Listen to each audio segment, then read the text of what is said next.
Welcome. I'm happy to see everyone. I know this is a complex subject, so thank you for coming back. In order really for us to progress in meditation and all of the compassion training, this is a subject that we really have to begin to understand, even though it's, can be thought of as a little difficult, but I'm trying to make it as clear as possible. So let's review how far we've come before we start today's exploration. In the first or second lecture, we talked about the insight that brings us to the other shore. And we understand that to be a crossing over from our conceptual reality, how we experience things day to day, to something beyond conceptual reality. It's something we can't see right now with our conceptual mind, but this is the discovery, the fresh insight that the Buddha had, and that we are moving towards as we study Buddhism, and that this fresh insight is none other than peace, and also that it has qualities. And those qualities include infinite activity on the behalf of all sentient beings. So it's not sitting in some safe, walled-in space, having our own peace of mind, but seeing the nature of suffering and the causes of suffering, assisting separate beings without ever turning concern or our mind from the suffering of sentient beings, yet being simultaneously in vast, perfect peace. And that is why we're studying this Heart Sutra now at this particular time as a tool for a wise navigation of a turbulent period. The idea of this insight that brings us to the other shore, we also understand to be gradual. So there is, over time, aspects of our ignorance dropping away and leading towards more understanding and more aspects of ignorance dropping away. And a good metaphor for this is dawn, which we know from the first verse, the four dharmas of Gampopa, may my ignorance dawn as wisdom. So at dawn, we go from the deep darkness of night to a beautiful midnight blue, then to gradual shifts and changes and color, and then the sun comes up. And then the sun comes up and there are more shifts, changes in color, and a complete dispelling of darkness. So we're entering this study, with the confidence that it's gradual, and that our understanding from study and meditation, we can see, has produced more clarity in terms of how we navigate our lives and how we understand our mind, and we'll continue to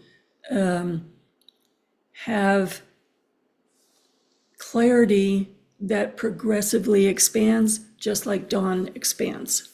So this is the confident beginning that we're starting with as we look at, well, what is the nature of where we are going and how do we progress?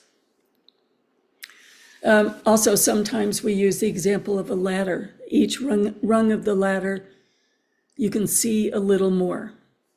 So Thich Nhat Hanh begins his commentary on the Heart Sutra, introducing the concept of interbeing. And last week we talked about that as also another word, continuation. So we're being very flexible in our language, knowing that English is limited when we're trying to apply it to philosophies that were developed in other languages. So interbeing and continuation were the words we were using last week. And last week, we were using the example from Thich Nhat Hanh, his beautiful example of the changes of state that happens at the time of death. And that example acknowledged that at death, the body changes state. Then in the example we were using, it's burned, like in a cremation, that all the people gather around feel the heat of the body changing state, and then the result is smoke and ash going up into the air, and that smoke and ash creates clouds, and those clouds turn into the spring rain, which bring the spring flowers.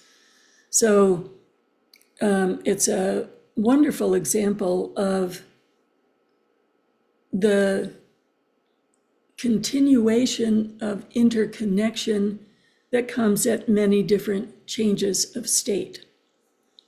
So this morning, I'd like to offer a different example, a different perspective, still exploring the word continuation. And so I want you to think of what you ate for breakfast this morning. So just bring that to your mind. So when I think of this body, and we're so attached to our bodies, and we think of our bodies as being intertwined with our sense of self, but actually when I start to look at this body, I can say, well, the body is made up of elements of earth, air, water, fire. And these are the same elements that make up your body. They're the same elements that make up the world that we experience. So this body is none other than combinations of earth, air, water, and fire. And, if you want to, you can think of it, Western science, and think of the elements of the body. But what we're looking at is the elements of the body, of ourselves and each other, are made up of the same elements as is the earth and I'm looking outside the earth, and all the inhabitants of the earth. And then even more directly, for instance, this morning I had oatmeal and fruit.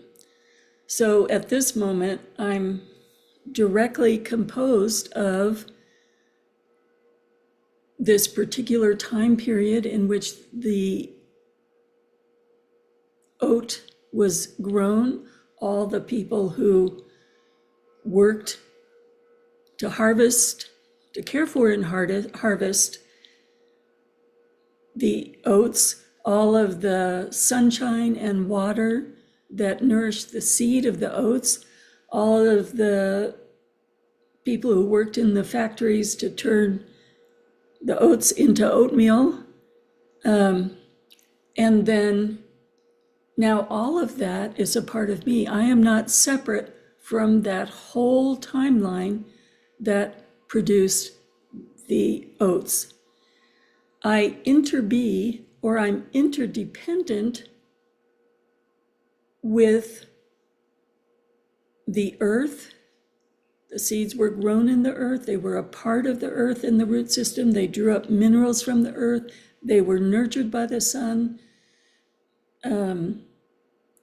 fertilized through the air, I guess, and nourished with water.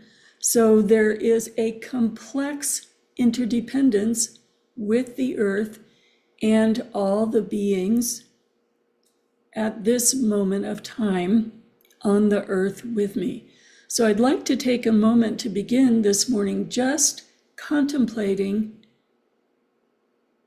your own interdependence, interbeing, through what you had for breakfast this morning. So let's just take 1 minute to absorb our complex interconnection, interdependence.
So in this way, we're grounded in a conceptual understanding of interbeing. So we can keep our feet on the ground, let's say, with the confidence that our confusion or our ignorance is going to be gradually dispelled, and what we know will eventually contribute to that leap of the insight that brings one to the other shore.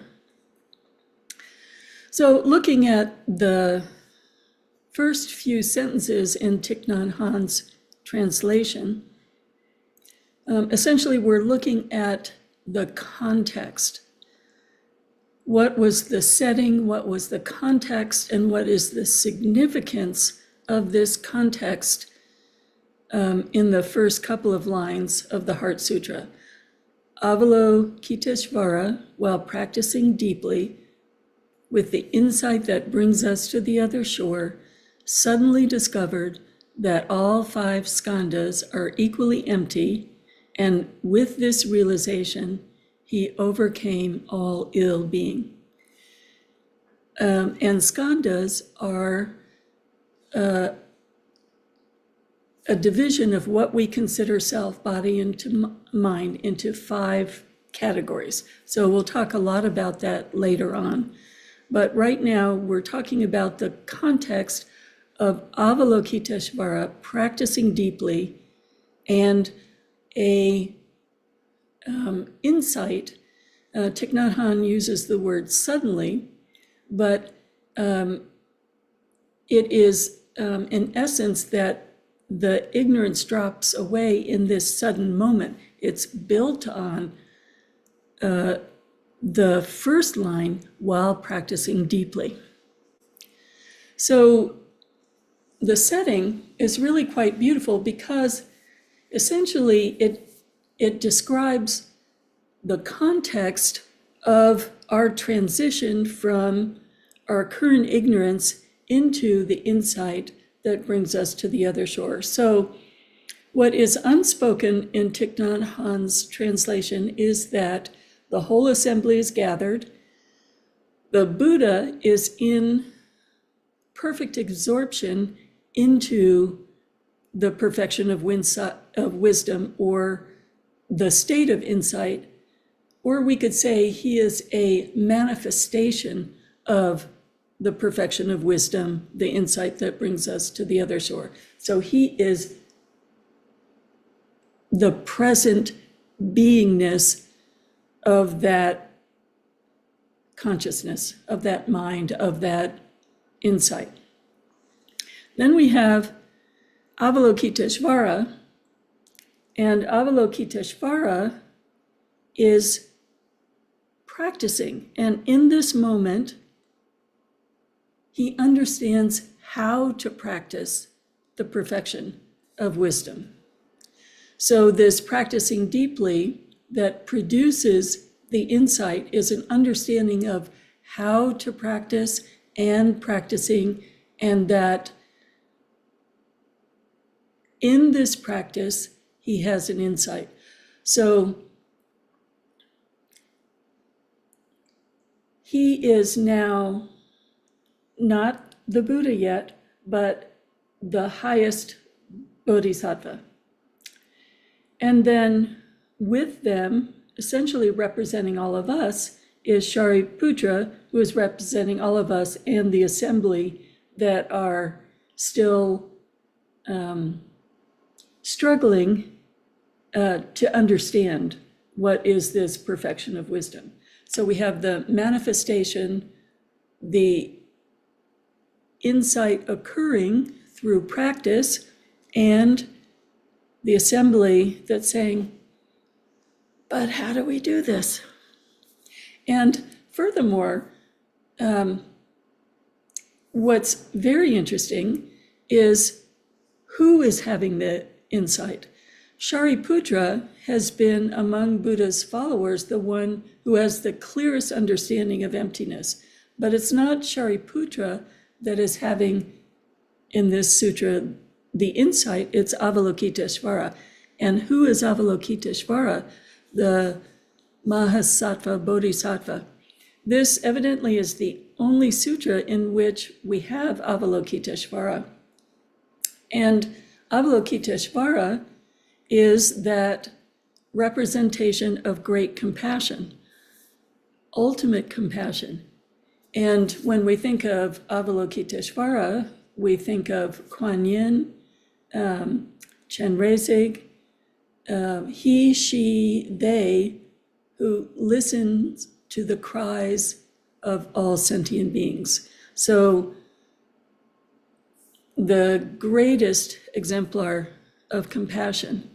And so we see that when we're talking about the insight that brings us to the other shore, it's not a dry scholarly thing. It is a compassionate expansion and union of this wisdom insight. So they become one. And that bodhisattva of compassion is always functioning to benefit sentient beings. So there is the quality of infinite action as well as infinite wisdom or insight that brings us to the other shore, this crossing over to non-conceptual functioning of the heart-mind. I'm struggling for words because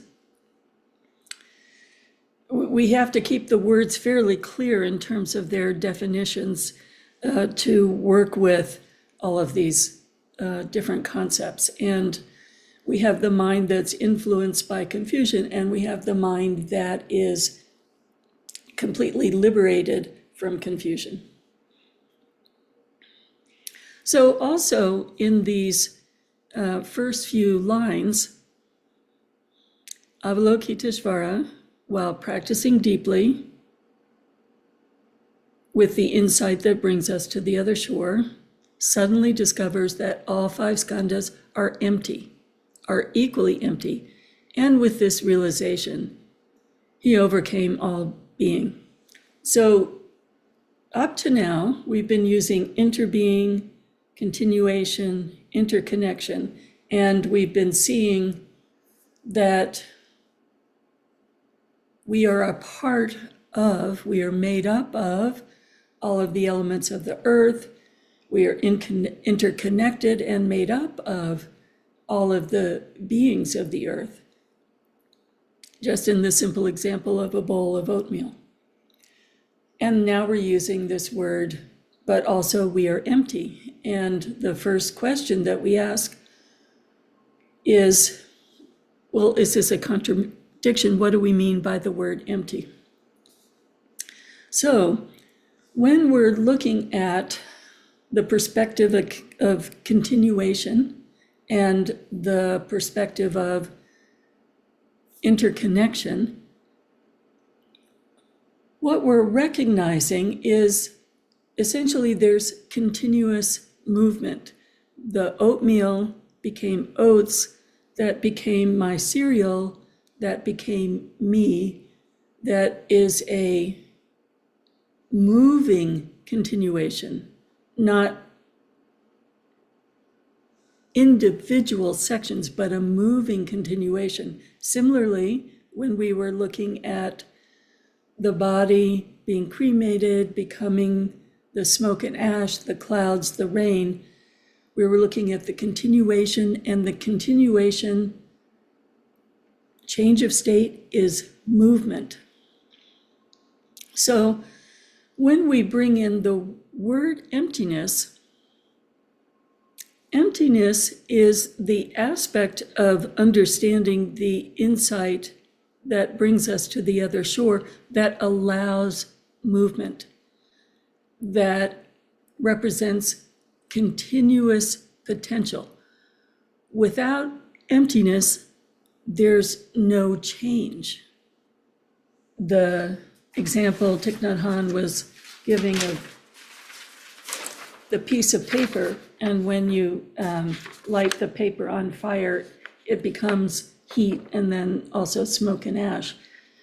Without emptiness, paper would only be paper and would always be paper. There would not be the recognition of the paperness becoming fire, becoming ash, becoming smoke.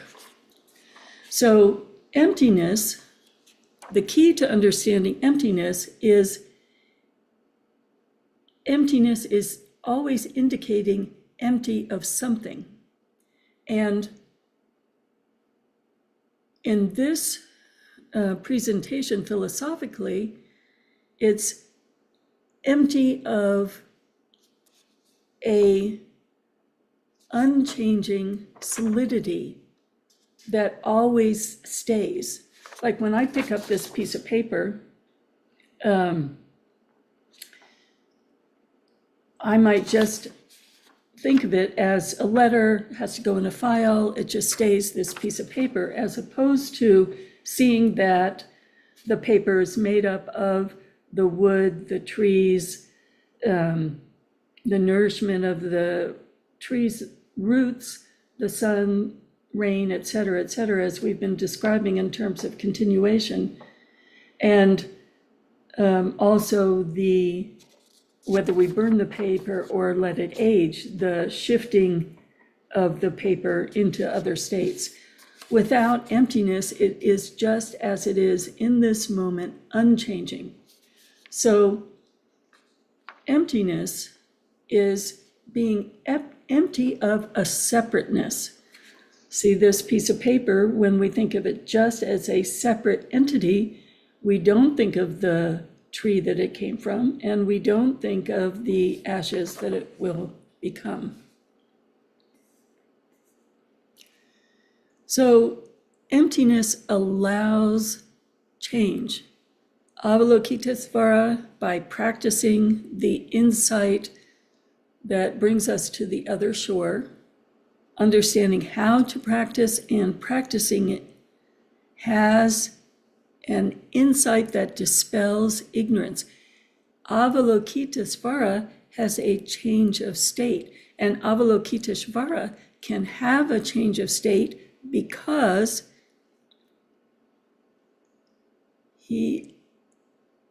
his heart mind is empty of a separate solidity of only one moment of time. Rather, it's a continuation that changes. And because of emptiness, or this absence of a separate, solid, unchanging state, the absence allows a potential of change, of growth, of the insight where ignorance suddenly drops away. And in the same way, we also have that potential. So as we understand more clearly how to practice, and Avalokitesvara is going to instruct us how to practice, we too have the potential for our minds to have ignorance dispelled like dawn changing the light and dispelling the darkness.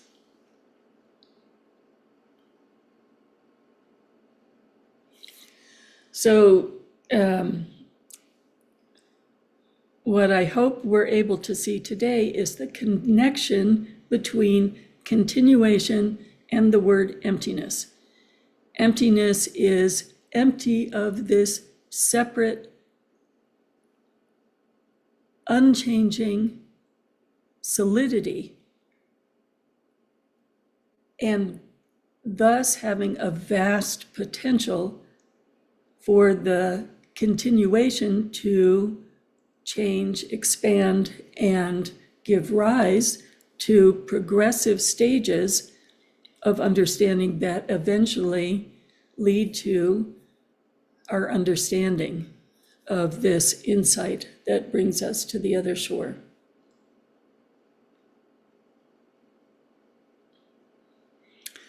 So going forward,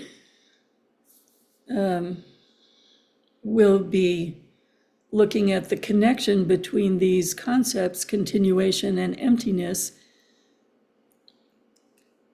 and how practicing, as Avalokitesvara is going to instruct, leads to an insight that overcomes ill-being. I'm going to read that full sentence. Suddenly, Avalokitesvara suddenly discovered that all 5 skandhas are equally empty, and with this realization, he overcame all ill-being. So let's just stop here for today. I'd like to give a few minutes for you to take in this new word, emptiness, and understand that emptiness is the potential, the arising potential of movement that allows change, that is interconnected with impermanence. Impermanence and emptiness are together in our understanding, and it is the context for continuation, for interbeing.